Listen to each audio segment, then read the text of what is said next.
Hello everyone, welcome to today's discussion on budget 2025 analysis। आज हम जो है बजट 2025-26 के लिए विश्लेषण करने जा रहे हैं। हाल ही में केंद्रीय वित्त मंत्री जी द्वारा जो है 1 फरवरी को बजट पेश किया गया था। उसके बारे में जो उनका बजट भाषण में जिन चीज़ों का उल्लेख था उसी का विश्लेषण करने जा रहा हूं। करीब 50 लाख करोड़ रुपए का बजट उनके द्वारा प्रस्तुत किया गया। आम लोगों के लिए इसे पूरी तरह समझना बेहद मुश्किल है, अतः इसे हम अपनी भाषा में सरल रूप से प्रस्तुत करने का प्रयास कर रहा हूं।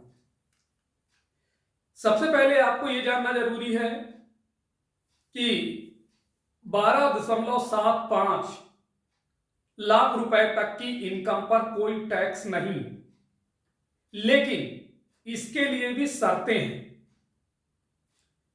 इस बार के बजट में देखा जाए तो मिडिल क्लास को अहमियत दी गई है। 12 लाख तक की कमाई पर अब कोई टैक्स नहीं लगेगा। नौकरी पेशा लोगों को 75,000 रुपए का अतिरिक्त स्टैंडर्ड डिडक्शन भी मिलेगा, यानी 12.75 अर्थात 12.75 लाख रुपए तक की इनकम टैक्स फ्री। लेकिन इसमें भी दो शर्तें लागू हैं। पहली शर्त यह है कि यह बदलाव सिर्फ नए टैक्स रिजीम वालों के लिए है, यानी जिन्होंने ओल्ड टैक्स रिजीम चुनी है उन्हें कोई फायदा नहीं मिलेगा। दूसरी बात यह है कि यह फायदा खास तौर पर उन्हें मिलेगा जिनकी इनकम सैलरी से आती है। अगर आपने कैपिटल गेन किया है, यानी शेयर मार्केट में पैसा लगाया है, म्यूचुअल फंड में पैसा लगाया, घर की खरीद फरोख्त की और उस पर टैक्स की देनदारी है, तो यह व्यवस्था लागू नहीं होगी। इन डेटा को देखने के बाद मन में यह प्रश्न उठता है कि अगर 12 लाख तक की आय पर टैक्स नहीं लगेगा तो फिर 4 से 12 लाख रुपए तक की कमाई पर 5 से 10% टैक्स का प्रावधान क्यों है? इसे यदि आसान भाषा में समझें तो सबसे पहले 7 लाख तक की आय पर 87A के तहत जो छूट मिलती थी उसकी लिमिट बढ़ाकर 12 लाख कर दी गई है।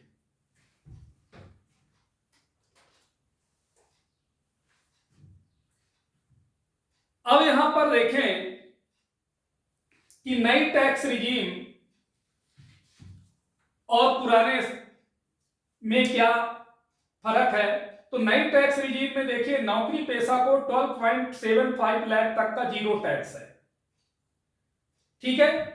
पुराना स्लैब देखिए तो नए स्लैब दोनों में अपने आप अंतर है। पुराना स्लैब 3 लाख रुपए तक का जीरो था और नए जो न्यू स्लैब है उसमें 0 से लेकर 4 लाख तक का जीरो ही रेट है। 3 लाख से 7 लाख रुपए तक की आय में पुराना रेट 5% था, जबकि नई स्लैब में रुपए 4 लाख से रुपए 8 लाख तक 5%। पुराने स्लैब में देखें रुपए 7 लाख से 10 लाख तक 10% रेट था, जबकि न्यू स्लैब में रुपीज 8 लाख से रुपीज 12 लाख तक 10%। पुराने स्लैब में rupees 10 lakh to rupees 12 lakh तक 15% रेट था, जबकि न्यू स्लैब में 12 लाख टू 16 लाख तक 15%। नेक्स्ट है पुराने स्लैब में देखिए तो रुपीज 12 लाख टू 15 लाख तक के बीच में 20%, जबकि न्यू स्लैब में rupees 16 lakh to rupees 20 lakh तक 20%।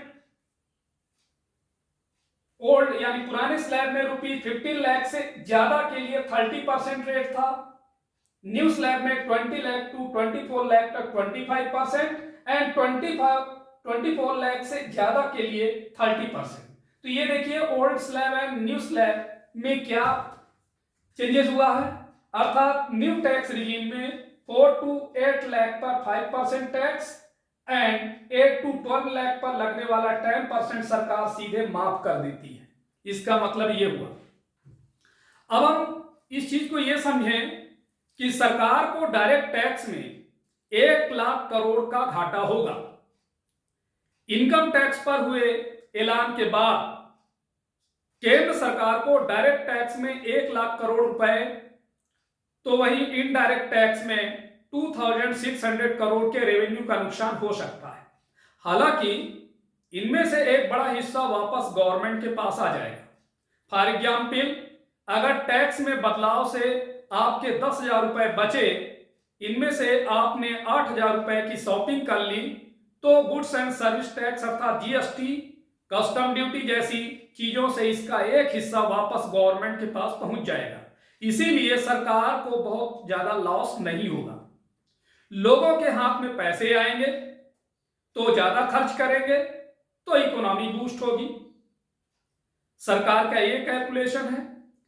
देश में 85% पीपल्स 12 लाख रुपए से कम कमाते हैं।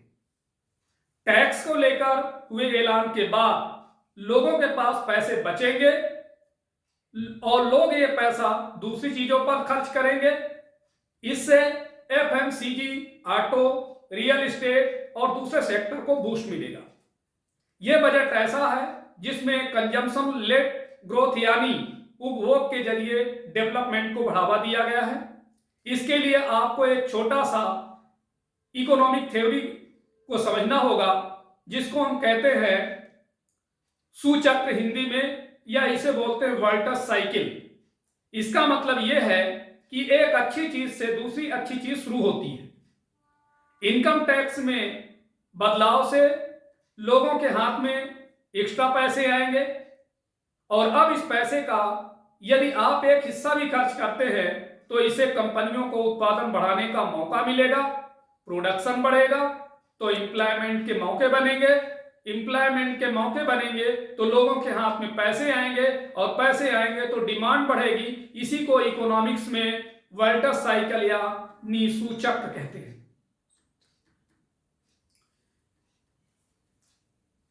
अगली चीज ये समझें, ओल्ड टैक्स रिजीम खत्म करने के संकेत की असली वजह क्या है। इस बार के बजट में पुराने टैक्स रिजीम में कोई बदलाव नहीं किया गया है। गवर्नमेंट ने इस बारे में पार्लियामेंट में कोई डिस्कशन नहीं की। पुराने टैक्स रिजीम में सेक्शन 80C के तहत छूट और बाकी डिडक्शन है, लेकिन आज के वर्तमान में जो ऐलान हुआ है उसके बाद न्यू टैक्स रिजीम ज्यादा प्रभावी लग रही है।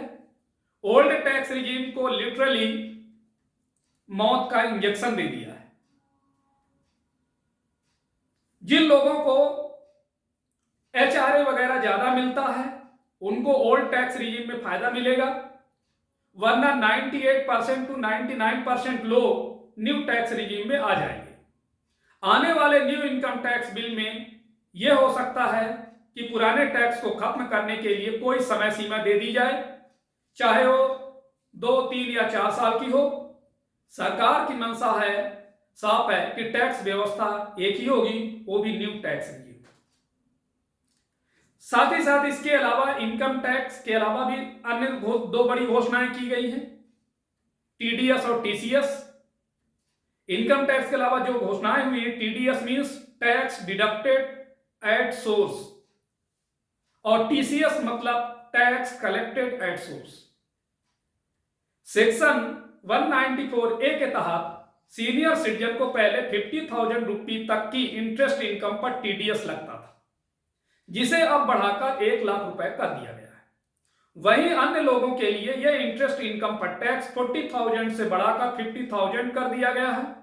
इसका मतलब यह हुआ कि टीडीएस के जरिए जो पैसा चला जाया करता था और साथ ही साथ आपका इनकम टैक्स भले ही न बनता हो, पर रिफंड पाने के लिए जो आप रिटर्न दाखिल करते थे उसकी जरूरत नहीं पड़ेगी। एक तरफ आपके लिए रिटर्न आसान हो गया तो दूसरी तरफ आपके हाथ में पैसे आ जाएंगे। इसके अलावा गवर्नमेंट ने एग्रीकल्चर को सेक्टर ऑफ फ्यूचर माना, उसके लिए भी कई बड़े ऐलान किए गए। एग्रीकल्चर को लेकर गवर्नमेंट ज्यादा फोकस्ड है। इकोनॉमिकली सर्वे को देखा जाए तो एग्रीकल्चर को सेक्टर ऑफ द फ्यूचर यानी भविष्य का क्षेत्र कहा गया है। जैसे सरकार ने दाल के लिए मिशन लॉन्च करने की बात कही है, यह बहुत जरूरी है क्योंकि देश दाल और सरसों तेल बड़े पैमाने पर इंपोर्ट किए जाते हैं। आने वाले समय में किसान धान गेहूं के बाद इन फसलों की पैदावार बढ़ाने पर जोर देंगे। इसके अलावा वित्त मंत्री जी ने किसान क्रेडिट कार्ड के तहत मिलने वाले लोन की लिमिट 3 लाख से बढ़ाकर 5 लाख रुपए करने का ऐलान किया है। इसका फायदा 7.7 करोड़ किसानों को जरूर मिलेगा। राज्यों में देखा जाए तो चूंकि आने वाले समय में बिहार में भी चुनाव होने हैं, इसीलिए बिहार को स्पेशल ध्यान दिया गया है, इसीलिए बाकी राज्यों से ज्यादा उसको ध्यान दिया गया है। बिहार के लिए बजट ज्यादा सुविधाजनक रहा, इसमें कोई शक नहीं है। बजट में बिहार के लिए ग्रीनफील्ड एयरपोर्ट, पटना आईआईटी का विस्तार, मखाना के लिए अलग से बोर्ड बनाना और मिथिलांचल में बाढ़ से निपटने के लिए नई योजना का ऐलान किया गया है। जैसा कि मैंने उल्लेख किया कि कुछ महीनों बाद यहां पर लेजिस्लेटिव असेंबली के इलेक्शन होने हैं, साथ ही केंद्र और राज्य में एक ही गवर्नमेंट है।